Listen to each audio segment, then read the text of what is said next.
ભરૂચમાં વ્યાજખોરો વેપારી પાસેથી ₹18 લાખ વસૂલ્યા. મારપીટ અને ધમકી આપતા વિડીયો વાયરલ થયો છે.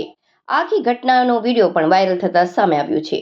વ્યાજખોર સામે સી ડિવિઝન પોલીસ સ્ટેશનમાં લેખિત અરજી આપી હતી. ભરૂચ શહેરમાં વ્યાજખોરીનો એક ગંભીર કિસ્સો સામે આવ્યો છે. તુલસીધામ વિસ્તારના કપડાના વેપારી દિલીપકુમાર ઓમપ્રકાશ સુધારે વ્યાજખોર સામે સી ડિવિઝન પોલીસ સ્ટેશનમાં લેખિત અરજી આપી છે. ફરિયાદમાં જણાવ્યું છે કે વર્ષ 2022માં વેપાર માટે નાણાકીય જરૂરિયાત ઊભી થતા દિલીપકુમારે આરોપી અજયભાઈ મહેન્દ્રકુમાર શાહ પાસેથી ₹3 લાખ ઉધાર લીધા હતા. આ રકમ 10 મહિનામાં 5% વ્યાજ સાથે પરત કરવાની શરત હતી. સુરક્ષા પેટે ફરિયાદીએ આરોપીને 3 કોરા ચેક પણ આપ્યા હતા.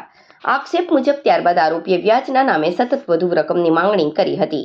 દબાણ કરીને ફરિયાદી પાસેથી આશરે 18 લાખ સુધીની રકમ વસૂલવામાં આવી હતી. તેમ છતાં આરોપી દ્વારા ધમકી અને ઉઘરાણીનો ત્રાસ ચાલુ રાખવામાં આવ્યો હતો. ફરિયાદમાં એ પણ ઉલ્લેખ છે કે આરોપી એકથી વધુ વખત વેપારીની દુકાને આવી ગાળાગાળી અને ધમકીઓ આપતો હતો, તેમજ મારપીટ પણ કરતો હતો. એક કિસ્સામાં ફરિયાદીને બળજબરીથી કારમાં બેસાડી અન્ય સ્થળે લઈ જઈ મારવામાં આવ્યો હોવાનો આક્ષેપ છે. પરિવાર સામે અપમાનજનક ભાષાનો ઉપયોગ કરી વધુ પૈસા આપવા દબાણ કરાયું હોવાનું પણ જણાવાયું છે. આ ઘટનાનો એક વિડીયો પણ વાયરલ થયો હોવાનું ચર્ચાઈ રહ્યું છે, જેના કારણે મામલો વધુ ગંભીર બન્યો છે.